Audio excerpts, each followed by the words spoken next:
At this time of year, few sights evoke more feelings of cheer and goodwill than the twinkling lights of a Christmas tree. The popularity of a tree at Christmas is due in part to my great-great-grandparents, Queen Victoria and Prince Albert.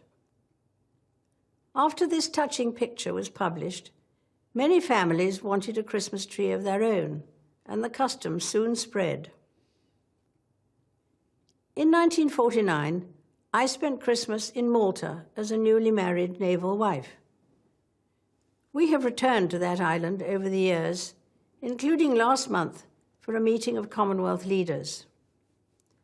And this year, I met another group of leaders, the Queen's Young Leaders, an inspirational group, each of them a symbol of hope in their own Commonwealth communities. Gathering round the tree gives us a chance to think about the year ahead. I'm looking forward to a busy 2016, though I have been warned I may have happy birthdays sung to me more than once or twice. It also allows us to reflect on the year that has passed, as we think of those who are far away or no longer with us. Many people say the first Christmas after losing a loved one is particularly hard.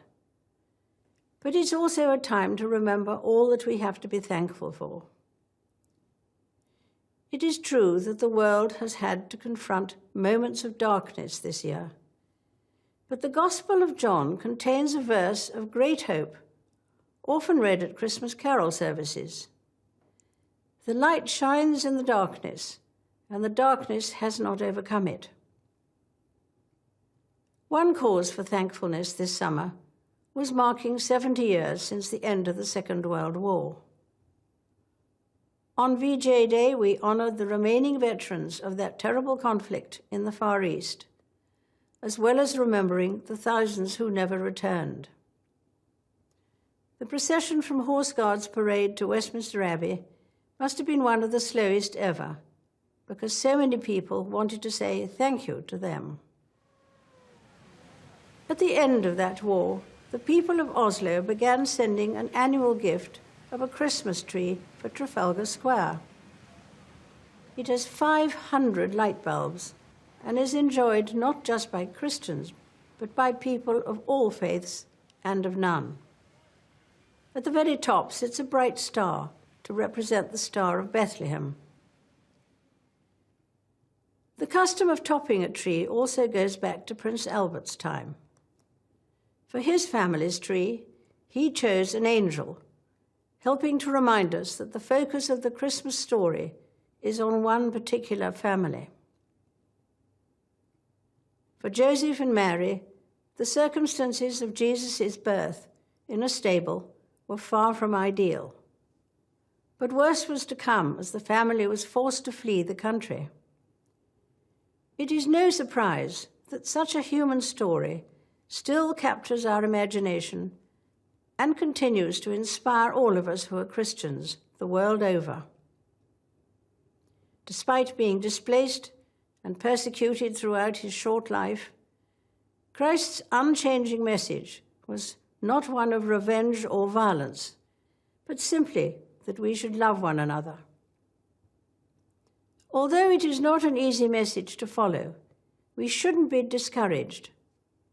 Rather, it inspires us to try harder, to be thankful for the people who bring love and happiness into our own lives, and to look for ways of spreading that love to others, whenever and wherever we can.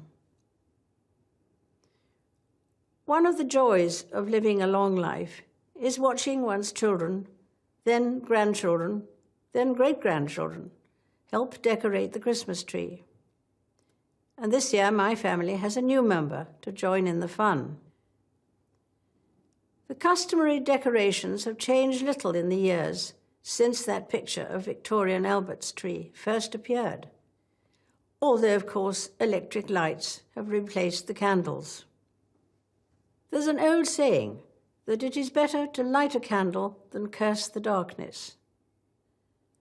There are millions of people lighting candles of hope in our world today. Christmas is a good time to be thankful for them and for all that brings light to our lives. I wish you a very happy Christmas. Away in a manger, thy little Lord Jesus laid down.